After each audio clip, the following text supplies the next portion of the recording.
Have you seen these images of the little terrariums with the little tombstones in them floating around the internet? Semi-terrariums, if you will. Well, I have, and I really want to make one. Like, really, really, really, really want to make one. So, let's make one. Or at least, try to. I started this adventure into semi-terrariums with a trip to my local dollar store. There I procured a few vessels that I could use for terrariums. Some of these were actually marketed as terrariums, and they range in price from $2 to $5. That's Canadian dollars. $2 to $5. The cheapest being an actual little tiny terrarium, and the one of the others being a candy jar with a lid on it. And then on a subsequent visit to the dollar store, I found one of the fancy glass ones with the wire edging that I've kind of been eyeballing on the internet, so I yoinked that up really fast. Even though I had things at home and didn't need to buy it, I bought it anyways because impulse spending, and I really, really wanted it. Next, I collected the necessary substrate and plants to go in my terrariums. Is that the right word for this? Substrate? What do you call the stuff that you put in terrariums? Medium. Well, okay then. I collected the necessary medium and plants to go in my terrariums. Apparently, for a terrarium, the basic levels of medium you need are some sand or gravel at the bottom, some sphagnum moss.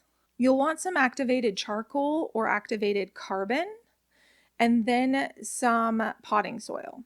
I ended up using those little clay pebbles, the sphagnum moss, and some activated charcoal or carbon that is actually aquarium filters. So then they just come in the little baggies. Found them at the pet store, and the carbon was loose on the inside. So it was perfect for what I was wanting for. Apparently, the carbon helps prevent any bacterial growth, helps to prevent any Apparently, the activated carbon or charcoal helps to prevent any bacterial growth in your terrarium. And then I just used a potting soil mix. Some of the stuff I was reading said that you could mix your potting soil with some of the moss. And if you were planting succulents, then you'd want a different mix of medium. They also recommended that you not have a potting soil that didn't have any like fertilizer or anything like that in it. I found that really difficult to find. So I ended up just using a regular potting soil. So we'll see how my plants actually do and if they actually survive after this. I am hopeful, but fingers crossed that I didn't commit plant murder. Once I gathered all my supplies, I filled my containers with my substrate or medium. Then I felt really terrible as I mutilated my small plants that I bought in order to fit them inside my terrarium containers. This was honestly probably the hardest part for me. It just felt really bad and wrong. And it's not like I haven't separated plants before, but I think it was just like, oh, I hope these survive. And from what I've read, like, you are supposed to trim some of the plants down so they fit inside the containers better too. So yeah, it was just odd for me. I think because while I have murdered plenty of plants, I have never done it on purpose. And it just felt like some of them might not make it. I don't know. Let me know in the comments. Have you made a terrarium? Did you feel the way I felt?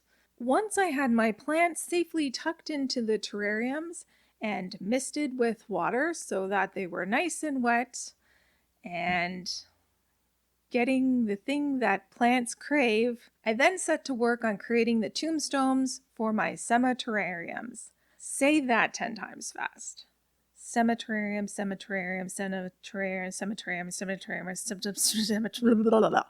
No, not happening. Can't do it. I picked up some small wooden planks at the dollar store for this. I believe these are just balsa wood planks that are cut down. The first step I did was take one of the planks and just doodle on some tombstone designs. I really should have used reference photos for this, but hey, I like winging it. And then held it up to my little terrariums to see if the size was going to be too big or too small, depending on how I was drawing them. And then I attempted to cut out the little tombstones using a knife. And I pretty quickly realized this was going to be a futile effort and turned to the what I am dubbing the vibro saw in our garage. What, you may ask, is a vibro saw? It's my nickname for our scroll saw. And if you know what vibro blades are, we can totally be friends. Vibro blades. It's a Star Wars reference. They have vibro blades.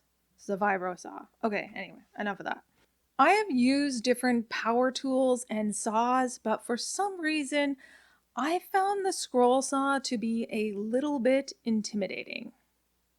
I don't know why.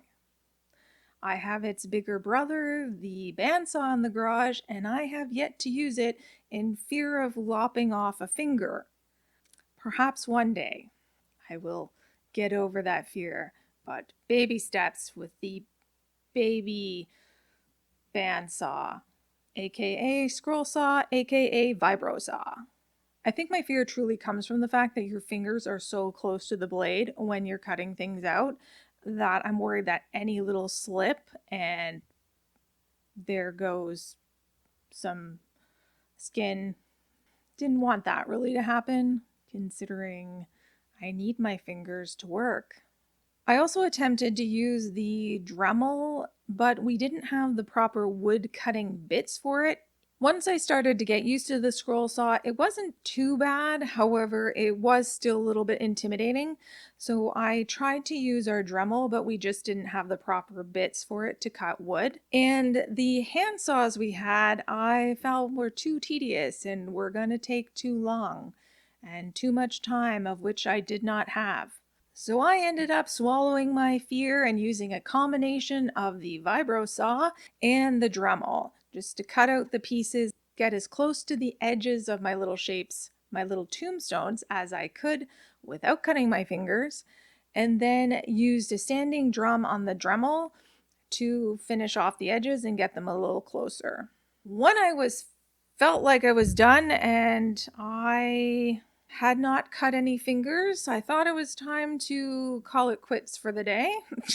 Back in my craft dungeon, I used hand sanding just to sand the tombstones down further so that they were more of the shape that I wanted.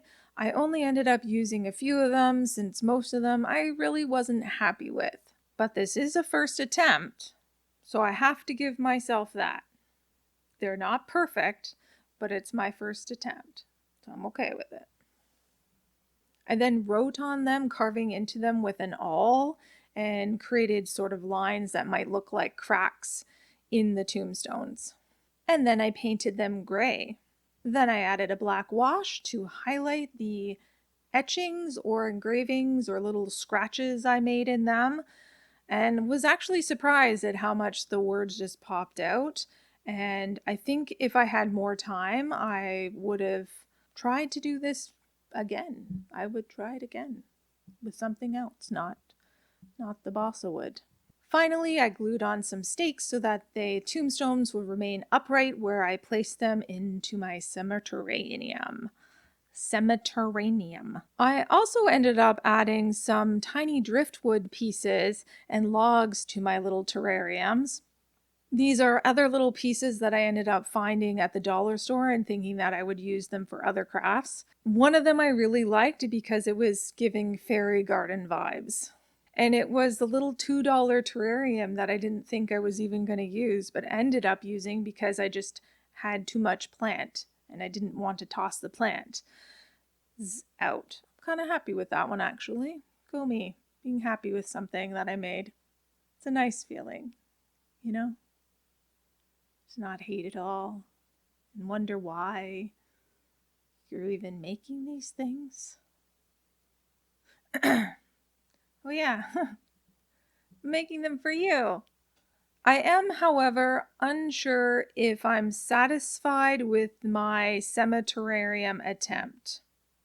I would love to try this again, and I would love to get my hands on some actual moss and try making tombstones again. Next time, I think I'll try to make my tombstones out of foam board and use some reference photos to help a non-artistic mind like myself get through the process a little bit easier. Or I will invest in that 3D printer I've always wanted. But until then, if you'd like to watch me make another spooky planter, watch this video next. I promise you, it will fulfill you in ways you've never been fulfilled before, because I'll show you how to make this thing and then you can have this in your house. I'm closing the book on this one.